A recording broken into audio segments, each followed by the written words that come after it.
رح ناخذكم جولة بالجامعة اللي بشتغل فيها أول شيء. فكيفكم أول شيء؟ إن شاء الله تكونوا بألف صحة وخير وعافية. فهذا الفلوج كتير حيكون حلو. هون أمريكا بالليل بيطلع مهرجين بيطلع مهرجين. في كتير ناس تسألني عن قصة المهرجين وعملنا فيديو عن المهرجين. فوالله أنا الصراحة صار معي قصة كتير بتخوف بهي الجامعة، لأن هلا هي شغال فيها. هي هون صارت معي بالهالوين. يلي بيعرف شو هو عيد الهالوين؟ عيد الهالوين اللي هو عيد بخوفوا بعض فيه. كان قبل السنة الجديدة. فطلع لي مهرج هون. فأنا خفت كتير، فكرت إنه هذا المهرج حقيقي، يعني من هدول القاتلين، لأنه أنواع المهرجين قاتل وفي غير قاتل.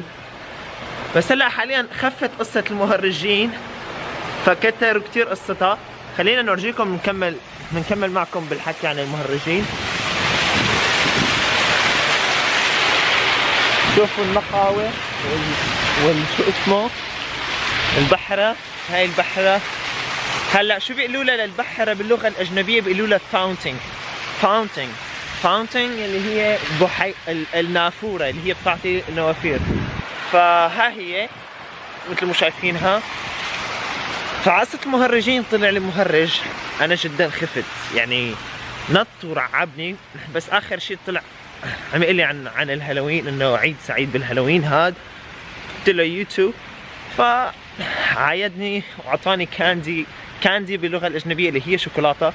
فأنا مهمتي على اليوتيوب إنه أعلمكم اللغة الأجنبية وبنفس الوقت أحكي لكم قصة ممتعة، قصص حلوة ورائعة. فهو طلع لي المهرج هنيك، أنا خفت كثير. فهو ما له مهرج حقيقي من المهرجين القاتلين. انتشرت قصة المهرجين القاتلين عنا بأمريكا، بس هذا الحمد لله ما كان مهرج حقيقي، كان مهرج فقط عم يحاول يرعبني. هن بيرعبوا بيعطوا الكاندي اللي هي الحلويات. فرعبني وعطاني الكاندي اللي هي السكرة. صار عتمكن رعبني وعطاني السكرة، وأكلنا السكرة ومشي الحال. الله يبعد عنا المهرجين ويبعد عنكم المهرجين، مهرجين للحلال ومهرجين ولاد الحرام، كلهم يبعدون عنا وعنكم لأنه جدا بخوفوا. فهيك كان الهالوين وهيك كان المهرجين اللي طلعت لي. هلا حاليا ما عاد فيهم مهرجين تطلع بأمريكا، الشرطة يعني قضت على الكل. هي لساتهم بيتنكروا بيخطفوا أطفال، بس ما عادوا بكل هالكثافة. انتشروا بتكساس، أول انتشار انتشروا بتكساس، بعدين انتشروا بكندا شوي. الشرطة الكندية منعتهم، بادتهم إبادة. فهون مثل ما شايفين جامعة كبيرة كتير بشتغل فيها. فشو شغلي بالجامعة؟ أنا هلا خلصت شغلي بالليل. هذا اليوم كنت هلا أنا خلصت مونتاج الفيديو تبع اسألني. سبحان الله، لا تعرفوا قديش الواحد بيكون بالفيديوهات. حتشوفوا كيف. إذا ما شفت فيديو اسألني، هو فيديو نزل قبل هذا، فبتمنى منك تروح تشوفوه. بتمنى منكم تروحوا تشوفوه. فيديو اسألني كان جدا فيديو رائع. فأنا هلا خلصت مونتاج اسألني ونشرته على اليوتيوب. حينتشر هو انتشر. هلا انتم عم تشوفوا هذا الفيديو، فيديو اسألني. أي شخص سألني سؤال موجود على اليوتيوب. فأنا هلا بهذا الفيديو خلصت من المونتاج تبع فيديو اسألني. وهذا الفيديو اللي هلا عم صور لكم اياه اللي هو فيديو المهرجين، حيكون عنوانه مهرجين، بس هو ما بيحكي شيء عن المهرجين غير هذيك القصة. فرح منتجه قريبا. فهيك كان هو الفيديو لليوم. هلا خلينا نبلش بالتعليم اللغة الأجنبية. في كتير ناس قالت ممكن تعلمنا اللغة الأجنبية، وأنا حعلمكم إياها عن طريق الفلوجات اللي هي الفيديوهات الرائعة. أول شي نثبت الكاميرا، أني خايف توقع. طيب نتعلم اللغة الأجنبية. اللغة الأجنبية كتير ناس سألتني بدها تتعلم يعني كلمة أكشن معقول في ناس ما بتعرفها. الأكشن اللي هو الشيء الحماسي، الشيء المتحمس. هي أولا في ناس سألتني إنه كيف فينا نركب جملة بجملة مفيدة. يعني حقول لك كيف فيك تركب جملة بجملة مفيدة. أنا علمتكم لليوم مثلا كلمة باص، على سبيل المثال الباص اللي هو الحافلة. فكلمة الباص حتستخدم إنه I am going to take the bus. أنا going ذاهب to إلى take أخذ the bus. I'm going to take the bus. فانت تعلمت يمكن بهالجمله اكثر من 5 كلمات، اللي هي I am اللي هو انا، going اللي هو ذاهب، take اللي هو اخذ، the bus اللي هو الباص. فالكلمه الثانيه اللي حابين تتعلموها street اللي هو الشارع، street. فيمكن تكونوا بتعرفون انه في فيديو سابق اللي حكيت عنه، street اللي هو الشارع. هلا هون غرفة منعزلة، خلينا نورجيكم اياها. غرفة منعزلة، هاي فينا نقول عنها باص ستوب، فينا نقول عنها ويتنج. هلا عاملينها هي بالجامعة هاي اللي انا موجود فيها، فينا نقول عنها ويتنج ذا باص روم، او ما فينا نقول عنها باص ستيشن لانه هي ما لها باص ستيشن. هلا هون هذا الباركينج، باركينج. هلا في فرق كثير لازم بدي اياكم تنتبهوا عليه باللغة الأجنبية بين الباركينج، باركينج، باركينج، باركينج. بارك حديقة، باركينج مصف للسيارات، بارك اللي هو نباح الكلب، طبعا بعيد عنا وعنكم حشاكم يعني. بارك اللي هو نباح الكلب، بارك اللي هي الحديقة، في شيء كتير مختلف. ففي بريك، بريك طبعا في ناس حتقول لي ليش يا وسيم ما بتكتب لنا المصطلحات على الشاشة؟ ان شاء الله رح احاول اكتب لكم اياها على الشاشة بالمونتاج. انا مونتاجي ماله جدا رائع، اذا في حدا بيحسن يساعدني بالمونتاج بتمنى منه يتواصل معي سناب شات، سناب شات تبعي موجود حيكون باسفل الفيديو. ما بعرف اعمل مونتاج، بعرف كيف اضيف الترجمة بس ما بعرف كيف اضيفها وانا عم بالنقطة نفسها اللي انا عم احكي فيها. يعني انا اذا قلت البارك ما بعرف كيف اطلعها بنفس الثانية. فاذا في ناس بتحب تساعدني بالمونتاج بتمنى منها تساعدني بالمونتاج، تتواصل معي على الايميل او على حسابي على سناب شات، وفي حيكون فيها فلوس ان شاء الله. يعني ما حتكون مستحيل تكون ببلاش. It's not going to be free، ما حتكون فري، فما حتكون ببلاش، حيكون فيها فلوس. فهون كمان emergency، شايفين هاي كلمة الامرجنسي؟ emergency اللي هي الامر الطارئ. صار في امر طارئ بتكبس الزر.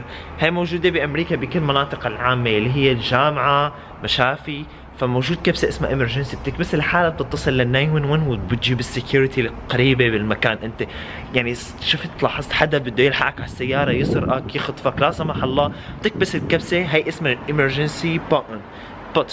بutton فيك تقولها بutton بالبريطاني. في كثير ناس سألتني شو الاختلاف كلمة شو الاختلاف البريطاني عن الاختلاف. حبيت اخذ الاسانسير ونكمل. انه في ناس سألتني شو اختلاف الاكسنت البريطاني عن الاكسنت الامريكي. البريطاني بيقولوا الكبسة بطن بطن بطن، بيظهروا الحروف. نحن بنبلع الحروف اكثر، يعني بطن اللي هي الكبسة بنقول عنها بطن بطن بطن اللي حابب يتعلم الاكسنت. فمثل ما شايفين هي هون بالجامعة نحن عم نطلع على الاسانسير. حابب اورجيكم امريكا كلها من فوق. وصلنا لمكان، وصلنا للسطح. السطح جدا بخوف. طلع لي مهرج، لا ما في مهرج. شوفوا امريكا. هلا اللي بيأيدني حابب انه جيب الكاميرا اللي بتصور امريكا من فوق. انا بجيبها، هي عبارة عن طيارة بتصور امريكا كلها من فوق. انا اتحكم بالطيارة بتصور المباني بهالشكل. شوفوا كيف بتصور مباني بهالشكل، هيك بتطلع بالطيارة وبتصور هيك، بتصور بهذا الشكل هيك من تحت، بتصور كل شيء. فاللي حابب هالشيء يا ريت يساعدني ويدعمني بالتعليقات ويقول لي نحن حابين هالشيء وانا حساعدكم واورجيكم. شوفوا هنيك سياتل، هي هون كلها ابراج عالية. فانا مالي ساكن طبعا بالداون تاون، الداون تاون كثير بعيد علي. شفتوها؟ فها هي الجامعة، كثير كبيرة الجامعة، كثير يعني اذا بدي اقنص لهذا المكان العدسة بتجيبه. شفتوها بالمكان؟ وده مكان كمان بالجامعة. جابتها العدسة، جابتها ما شاء الله العدسة. طيب هيكون في باصي اللي حيجي هون. هاي الباص، وين الباص؟ هذا هو الباص، بس هذا مو باصي. هيك الباص بيكون شكله مرقم من فوق. شغلات رهيبة كتير. هاي هي المكان، هاي هي الجامعة. تصوير كتير حلو، بتمنى يكون يعجبكم.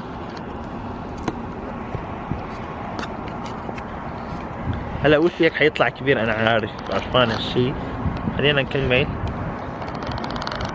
هذا الكراج من فوق، الناس بتصف سيارات فوق. هلا برجيكم اياها كمان.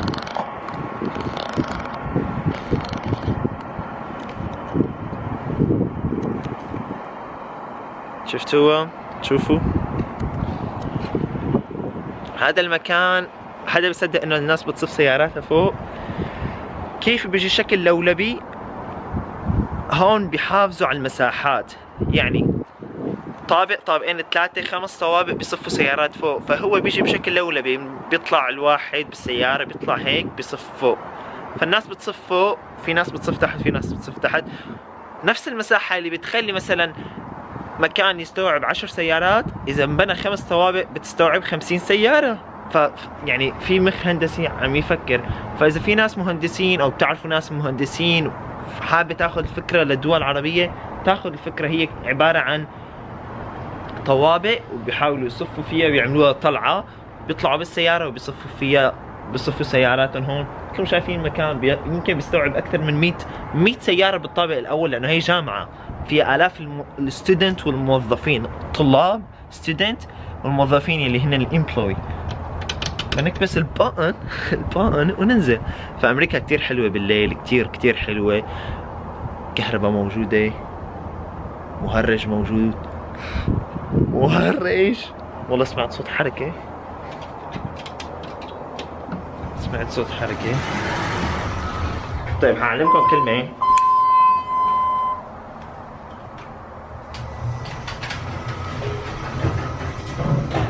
I was freaking out. Come on, go.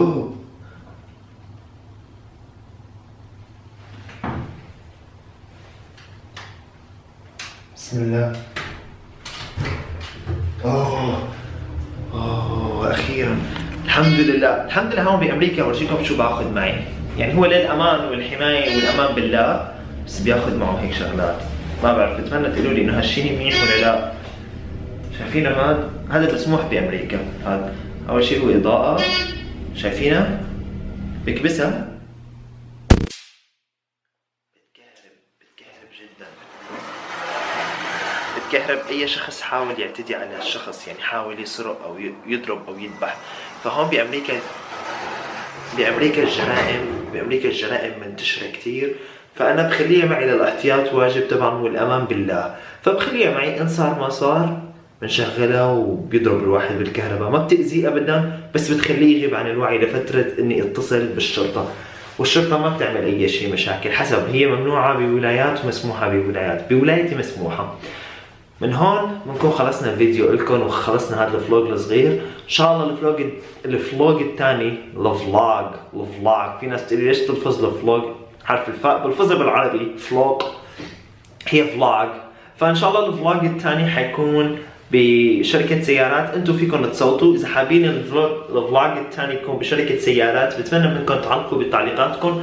واذا حابين يكون بمكان اخر بتمنى تروحوا وتعلقوا لي على هذا الفيديو، تقولوا لي حابين الفلوج الثاني يكون بحديقة، يكون بشركة سيارات، شركة سيارات مرسيدس، تويوتا او اي شركة حابين يكون فيها الفلوج. بهذا الفيديو بنكون انتهينا معاكم، والسلام عليكم ورحمة الله. وبتمنى منكم تضغطوا على زر لايك، وهي آخر رسالتي لكم لليوم، وترقبوني بفيديو آخر. بحبكم بالله، دمتم بأمان.